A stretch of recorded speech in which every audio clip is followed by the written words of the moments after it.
Hello, നമ്മളിന്ന് പോകുന്നതേ അനുസിദ്ധാര ചേച്ചിയുടെ വീട്ടിലേക്കാണ്. അതുപോലെ അബൂ സിലിമിക്കിനെ കാണാനും കൂടിയാണ്. അപ്പോൾ റോഡൊക്കെയാണ് പറ്റ പൊളിഞ്ഞിരിക്കുകയാണ്. റോഡിൻ്റെ പണി സൈഡൊക്കെ നന്നാക്കിക്കൊണ്ടിരിക്കുകയാണ്. വണ്ടികളൊക്കെ എങ്ങനെയൊക്കെയോ പോവുകയാണ്. അപ്പോൾ നമ്മൾ കുറേ കാലത്തിന് ശേഷമാണ് ഇങ്ങനെ അനുസിദ്ധാര ചേച്ചിൻ്റെ അടുത്ത് പോകണമെന്ന് വിചാരിക്കുന്നത്. എന്നെ വിളിക്കുക ചെയ്യുമായിരുന്നു. അപ്പോൾ അബൂ സിലിമിക്കിനെ കാണണമെന്നൊക്കെ ആഗ്രഹമുണ്ട്. എന്തായാലും കാണുമെന്ന് വിചാരിക്കുന്നു. ഒരു ഫോട്ടോ എടുക്കണമെന്നുണ്ട്. ഇതാ ബൈപ്പാസിലെത്തി. അപ്പോൾ ബൈപ്പാസിലൂടെയല്ല നമ്മൾ പോകുന്നത്, ടൗണിൽ കൂടെ തന്നെയാണ് പോകാൻ പ്ലാൻ ഇട്ടിരിക്കുന്നത്. അപ്പോൾ നമുക്കിങ്ങനെ വണ്ടിയൊക്കെ ബ്ലോക്ക് ഉണ്ട് തോന്നുന്നു കേട്ടോ, ചെറുതായിട്ട്. പിന്നെ സൈഡിലൊക്കെ നല്ല ഭയങ്കര വെയിലായിട്ട് കാണുന്നുണ്ട്. ഹലോ ഗൈസ്, നമ്മളിപ്പോൾ കൽപ്പറ്റ എത്തിയിട്ടുണ്ട് കേട്ടോ. അതും കോടതിൻ്റെ അടുത്താണ് നമ്മൾ എത്തിയിരിക്കുന്നത്. കോടതിൻ്റെ അടുത്ത് ഇതാ കാണുന്നതാണ് കോടതി.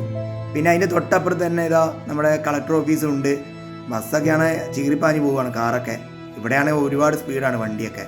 മെല്ലെ നോക്കിയാണ് ഞങ്ങളും പോകുന്നത്. ബസ് മുന്നിൽ പോയിക്കൊണ്ടിരിക്കുന്നുണ്ട്. അപ്പോൾ എന്താണെന്ന് വെച്ചാൽ കുറേ നാൾ ശേഷമാണ് ഇങ്ങനെ ഒരു ആഗ്രഹമായിരുന്നു അബൂ സിലിമിക്കിനെ കാണണമെന്ന്. അവിടെ ഉണ്ടാവുമെന്ന് വിചാരിക്കാം നമുക്ക്. അവിടെ ഒരു പോലീസ് ജീപ്പ് അങ്ങോട്ട് കയറി പോകുന്നുണ്ട്. കളക്ടർ ഓഫീസിലൊക്കെ തിരക്ക് കുറവുണ്ട് ഇപ്പോൾ തോന്നുന്നു കേട്ടോ. അപ്പോൾ അല്ലെങ്കിൽ ഇവിടെ ഭയങ്കര സമരമാണ്, എപ്പോഴും അടിയും പിടിയും. അറിയാലോ, കൽപ്പറ്റ എന്ന് പറഞ്ഞാൽ നിങ്ങൾക്ക് അറിയാലോ, വയനാട് ജില്ലയിലെ ഏറ്റവും അറിയപ്പെടുന്നൊരു സംഭവമാണ് ഇവിടെ സമരം ചെയ്യൽ. അത് പണ്ട് മുതലേ ഉള്ള ഒരു പ്രശ്നമാണ് ഇവിടെ. അപ്പോൾ നല്ല രസമാണ്, ഒരു വൈവാണ് ഈ സമയത്ത് പോകുന്നത്. വെയിലും ഉണ്ട്. ഞാനാകെ ചൂട് തലയെ പിടിച്ചിരിക്കുകയാണ്, ആകെ വിശർന്ന് എന്തൊക്കെയോ ആയിരിക്കുകയാണ്. ഒരു ചായ കുടിക്കണമെന്നുണ്ട്. എന്തായാലും കുറച്ച് അവിടെ എത്തിയിട്ട് ചായ കുടിക്കാം. അതാ മുന്നിൽ കാറ് പോകുന്നുണ്ട്. പിന്നെ ഇതിന് തൊട്ടടുത്തുള്ള തിയേറ്ററൊക്കെ പൂട്ടിപ്പോയിട്ടോ. ഇപ്പോൾ ഇവിടെ തിയേറ്ററൊന്നും ഇല്ല. ആകെ ജൈത്ര തിയേറ്റർ മാത്രമേ ഉള്ളൂ, ഈ വലത്തെ സൈഡ് കാണുന്ന ജൈത്ര. ബാക്കിയുള്ള എല്ലാ തിയേറ്ററും പൂട്ടി. ഇപ്പോൾ പുതിയ തിയേറ്ററൊക്കെ വന്നുകൊണ്ട് പഴയ തിയേറ്ററെല്ലാം പൂട്ടിപ്പോയി. പുതിയ തിയേറ്റർ ജൈത്ര മാത്രമേ ഇപ്പോൾ ഉള്ളൂ. അപ്പോൾ നമ്മൾ ടൗണിലാണ് ഇപ്പോൾ ഉള്ളത് കേട്ടോ. കുറച്ചും കൂടെ മുന്നോട്ട് എത്തണം, എന്നാലേ ഇത് ഒരു കൊച്ചു റോഡ് മുറിച്ച് കിടന്നിട്ട് ശ്രദ്ധിക്കണേ. അപ്പോൾ എന്താണെന്ന് വെച്ചാൽ ഇവിടെയാണ് ഒരുപാട് തിരക്കുള്ള സ്ഥലമാണ് ഈ ടൗണിൽ, കൽപ്പറ്റ. എന്തായാലും വീടെത്താനായിട്ടോ. നമ്മുടെ അബൂ സിലിമിക്കിനെ കാണുന്ന ഒരുപാട് നാളത്തെ ആഗ്രഹമാണ്. അതുപോലെ അനുസിദ്ധാര ചേച്ചി അവിടെ ഉണ്ടാവുമെന്ന് വിചാരിക്കാം. കാരണം അന്ന് ദിലീപേണ്ണ കാണാൻ പോയാലും ഇതുപോലെ തന്നെയാണ്. അന്ന് ഉണ്ടാവും, നമുക്ക് ഒന്നും പറയാൻ പറ്റില്ല. എന്തായാലും അവിടെ ഉണ്ടാവുമെന്ന് വിശ്വസിക്കാം. നമുക്ക് ധൈര്യമായിട്ട് മുന്നോട്ട് പോകാമെന്ന് വിചാരിക്കാം. കുറച്ച് തിരക്ക് കുറവുണ്ട് ഇവിടെയൊക്കെ. എന്തായാലും സൈഡിലൊക്കെ ആണെങ്കിൽ ആൾക്കാരൊക്കെ അങ്ങോട്ടും ഇങ്ങോട്ടൊക്കെ സഞ്ചാരം തുടങ്ങിക്കൊണ്ടിരിക്കുകയാണ് ഈ സമയത്ത്. നല്ല കുടയൊക്കെ ചൂടി, നല്ല വെയിലുണ്ട് കേട്ടോ.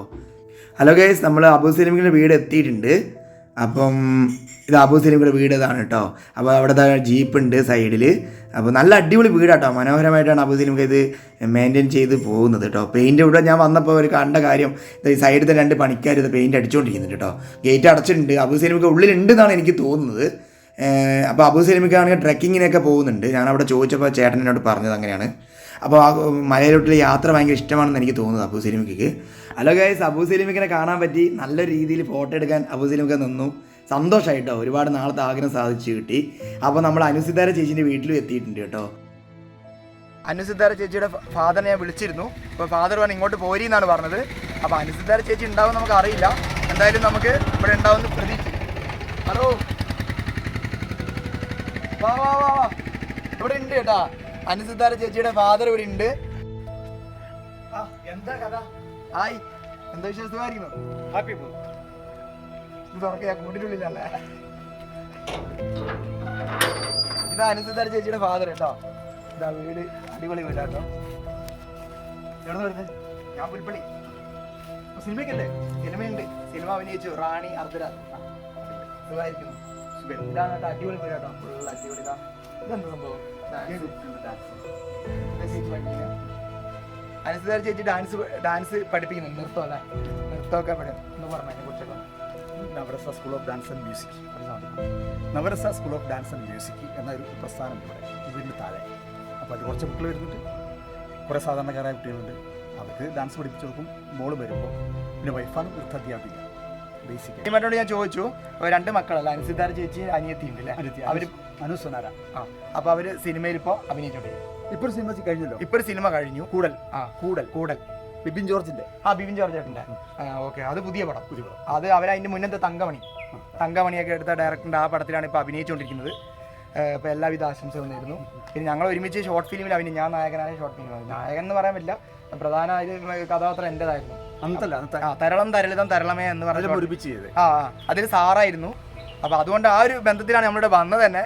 കാരണം ചില നമ്മൾ ഒരു കാര്യം പറയുകയാണെങ്കിൽ ആർട്ടിസ്റ്റുകൾ വീട്ടിൽ പോയി നമ്മൾ അകത്തേക്ക് കയറ്റണം എന്ന് നിർബന്ധമുള്ള ഒരു കേസ്. മിറ്റം വരെ ഗേറ്റ് ഞാൻ കഴിഞ്ഞ പ്രാവശ്യം എൻ്റെ പ്രേക്ഷകർ ഞാൻ പറഞ്ഞു പോയി ഇവിടെ ഉണ്ടാവുമെന്ന്. അത് വിചാരിച്ചാണ് വന്നത്. ഒരു ദിവസം വിദേശത്താണുള്ളത്. ചേച്ചി എന്തായാലും വരുമ്പോൾ എന്നെ വിളിക്കും. അന്ന് നമ്മളൊരു എപ്പിസോഡ് ഇങ്ങോട്ട് ചെയ്യും. അപ്പോൾ നമ്മളിവിടുന്ന് പിരിയാണ്. അനുസിത ചേച്ചീനെ കാണാൻ പറ്റിയില്ല. എന്തായാലും നമ്മൾ ഉടനെ കണ്ടിരിക്കും.